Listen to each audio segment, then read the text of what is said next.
when I started at the Post, having been determined to be a journalist, the stories that you wrote in the front of the Post in those days were very short. They were triple-spaced, and what, 500-600 words? Yeah, most. And I really had to learn how to do that. I didn't know how. I mean, I was clever and I could write a sentence, but I was very lucky because they kind of knew I was a new kid and I was $98 a week. And I remember my first week I had turned in a story, and Fred McMurrow came over to my desk and sat down and let me watch him cross out the extra words. Yeah. And I remember one of the things he told me was the thing that was absolutely the opposite of something I had learned in my journalism class in high school, which was never, he said, never start a story with a quote. We always want to know who's saying it. You know, it was that kind of thing that was so great, but it was a long time before I really knew how to write a story. And I will never forget, in January, I think it was, a very wildly famous thing happened in New York. The Star of India diamond was stolen from the Museum of Natural History. It was like an amazing thriller that had happened. Yeah. And there were no fingerprints, there were no footprints. They'd come in on some sort of aerial thing through the ceiling and opened the case and made off with it. And about 2 days later, they arrested 3 guys, one of whom was called Murph the Surf. And I can't tell you, it was a monster story. And they called me on a Sunday. They had just made the arrest. All of them had been staying at a hotel on West 86th Street. I don't know what it was called. It's now an apartment house. Or West 57th. West 57th. So I go tearing up there, and I made a good guess, which is that if they were staying there for a while, they probably were staying in one of the top floor apartments. So I snuck into the elevator and went to the 12th floor, and 2 doorbells, I hit the jackpot. And they knew everyone on the floor, and everyone knew how much pizza they had ordered, and that they played poker, and you know, it was that thing where you just got all this stuff. No one else was there, none of the other papers. So I had a great story, and I came back to the paper at about 6 o'clock, and I had no idea how to write it. None. I had this mass of material and didn't know how to do a very simple, in the end, beginning to the story.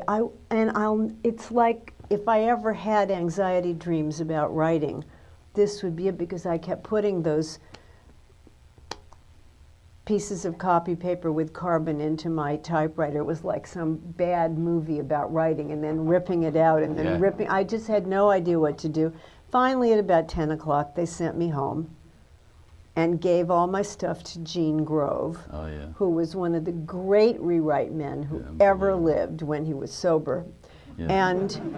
And we had it was my first front page byline, but it was with him because I didn't know how to write it. A year later, I knew exactly how to write it, but I didn't then. So I always say this to students, that always be careful you don't overreach, because it takes a while to learn to do things, even things that look very simple. And the more you can put yourself in a situation where you can master what you can, and then the next thing, and then the next thing.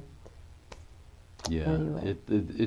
The learning process, particularly on a tabloid like the Post was then, was amazingly quick, because the staff was so small. There weren't so many specialists. You know, if there was a fire at a school, you didn't wait for the education editor to get in a cab and go out there. You went. Because it was an afternoon paper, you had enough time to get back to actually write the story yourself, if you were working nights, to report it and write it. And we had I thought terrific editors from my point of view. I mean, one of Fantastic. the, I have here a picture of Don Pablo Paul Sand, who told me at about the same stage that you're talking about. He said he had a real New York Humphrey Bogart sort of style. And he says, I absolutely hated him. yeah, and a lot of people did. I Yeah. loved him, you know. Yeah. But he said, if you got the story, write it. If you got the story, tell it. If you don't have the story, write it. And of course, a lot of us did both over the years. But he also told me something that has stayed with me, Nora, as a general principle about life itself. He says, if you want it to be true, it usually isn't. Oh, And that's interesting. And that's a great. And That's like a Zen cone. Yeah, yeah. I don't even know what it means. What it means is, in the If literal. it's too good to be true, yeah, it's not? If you get the phone call at the city desk that we just caught Richard Nixon cruising the piers on the end of Christopher Street with B.B. Rebozo in a dressing gown, it's probably not true. Yeah. Particularly if you want Yeah. it to be true. Yeah. But we do it in life. You know, you want to believe that the woman or the guy that you're madly in love with is perfection itself, and it usually isn't. You know, you roll the dice a lot before you finally hit 7. So in that sense, they were educating us as young reporters too. You know, bringing what they'd learned the hard way and passing it on about craft. Yes, well, that's really what I'm talking about. Yeah. It's just, you know, I do know people who could have walked into any newspaper and nailed it from the very beginning and knew how to do everything. But I didn't know how to write a long piece when I started. I didn't know how to write a long profile when I started. I didn't know how to write a magazine piece for sure. And when I was there about 4 years, they asked me if I wanted to be a columnist, and I didn't know how to write a column. Now, 4 years later, I was writing a column at Esquire, Yeah. but I didn't know how to do it yet. And so I'm just a big believer in assembling it little by little and trying to put yourself in some place where you can write and write and write and write and write and write, and then eventually you can write.